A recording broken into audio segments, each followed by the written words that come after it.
Wewawo tugenda komawo n'emboozi eyo tusumbuzeemu kati naddala ku kyuma ky'omuzungu nga tukyagenda maaso nga bugolo naddala ku nsonga butya ebitambula mu ggwanga yadde azaala abalalu yabamanya lumonda babe kyava basiba ku muguwa abazadde mu disitulikiti y'e Kayunga kyabeka balemereddwa abaana baabwe naddala ku nsonga butya bagenda okudda ku masomero bino ebijjidde nga abazadde basobeddwa naddala ku baana bakyagenda maaso n'okuba nga ate bataayaaya Charles y'okuweebwamu ku bakulembeze ssaako n'abazadde bagamba nti kyekiseera gavumenti eggulewo amasomero abaana baddeyo oba oliawo banasobola okuba nga ate babawonako. Kati amagezi gadditira obwongo tebukyakola nga ali eri. Abazadde mu bitundu eby'e Kayunga basabye gavumenti ekkirize abaana baabwe badde ku masomero kubanga bo balemereddwa okubafuga nga kati abamu bataayaya butaayaya ku kyalo nga kino kiviiriddeko n'abamu okufuna embuto.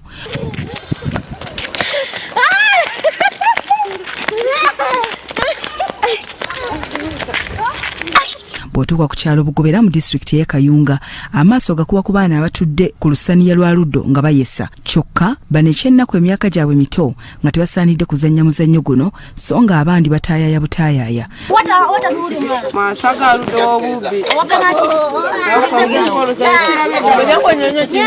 Abazadde baabwe bagamba ekyali kikumaakuma abaana bano ge masomero. Abaana batwonooneseeko kubanga kati abaana basiiba mu bidongo, abaana basiiba mu vidiyo, bakola ebitagasa, basiiba mu maazi. Teri mwana awulira na muzadde kati tetukyalina mbeera endala entuufu nekiyinza okusa. Mugezi yagandibeerewo gandibeere nti basambyasambyako okuboneka nti bayirukirira abantu abo abatali nti tibali kusoma kuba obwongo buli kujanga bukola ki bwire inuma. Kenya abaana basoma bonna okuva ku nasale paka kuyo university basoma. Abaana baffe batusobedde abaana bali kufuna embuto mu byalo nti corona. N'amasomero ag'obwananyini agali mu byalo agamanyaganye gaganye okusomesa abaana nga era tutunulira taata kyagamba tetumanyi lwaki abaana baffe tebasoma mu byalo eno ab'amasomero ag'omulirwano yandibalese ne basoma. Bo abaana abamu bagamba nti baakoowadda ebyokusoma nga beekwasa obusongasonga ng'abandi banyolwa olw'okubeera awaka. Twalingeyo nga tuzanya emizannyo emirungi nga tugendeyo mu bitooke nga wetuzanya nga wetukole egundi bwetugamba alo genda tusamba empiira nga muli kusomero nga batiica nga bakona akadde nga tusitama nebaddamu okona akalala mu kirasi nga batuwa omuwaka nga tugenda eka. Ng'olufuluma byosomyo bireka gy'otudde olufuluma ogenda bugenzi ng'enkya ne bakubuzayo ekibuuzo kimu ne bagala tobikula kitabo nga toyinaamu. Nanengira nkima amaazi nga bantu mangenda gula ebintu nga ndeeta abalala mpumulamuko nga batuma abalala.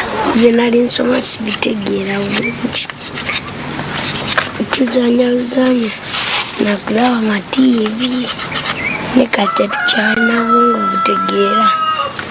Embeera eno yatuusizza bassentebe Kayunga okuyita enkiiko ezirabula abazadde ku kabi akali mu baana abato okutaayaaya nga baagala n'abakulembeze okuva waggulu babakwatizeeko.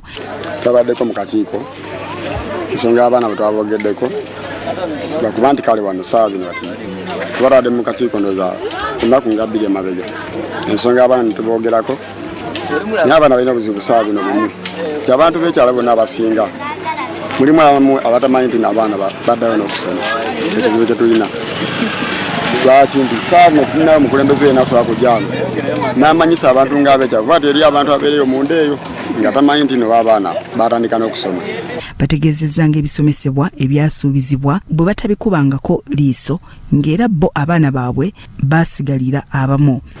Agende mu mwezi ogwokuna asome ogw'omusanvu ayita agende mu kibiina ekirala kati aba agenda kusoma ki ate ekibiina ekirala kisome okuva mu gw'omusanvu Desemba ali kukola bigezo ebigenda mu kibiina ekiddako kati aba ali kusoma biki okwo kuba kusoma kusindika busindisi abaana. Lwaki tebakkiriza abaana ne basomera ddala omwaka ne bagumalako ne bategeera byokanga okugamba nti omwana ave wano kati bano bagenda nga lumu omwezi ogw'omusanvu bagenda kukola egundi ebigezo ebigenda mu ky'omusanvu.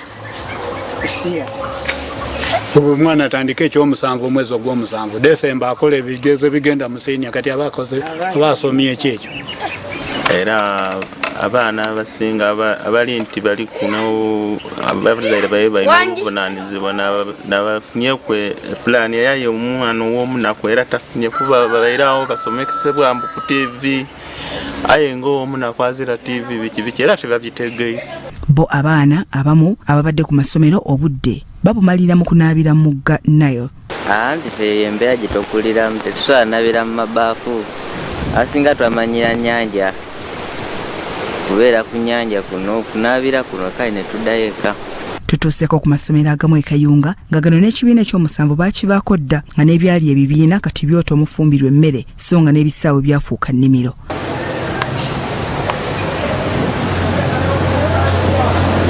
Ku ssomero erya Kasana LC2 omusomesa gwe tusanzeewo Charles Yokwe atutegeezezza engeri COVID-19 gy'abakosezza. Those who used to be here went away. Even one of the parents who had a child here said now that his child has been registered with his son was just running. So we took away the child because we could not force the child here because of the COVID issues, which was serious. We took it to do with him. When you used to be many, what could be easy? We have a problem with this grazing of cattle. Villagers cross the compound anyhow. Newankubadde abazadde beevuma abaana baabwe, gavumenti yasazeewo abaana abamu baddeyo mu Gwokutaano so nga n'abamu bakyagenda mu maaso n'abaana baabwe awaka. Bya Owora Gabriel ne Sally Hakim, Salt TV, Omunnyo.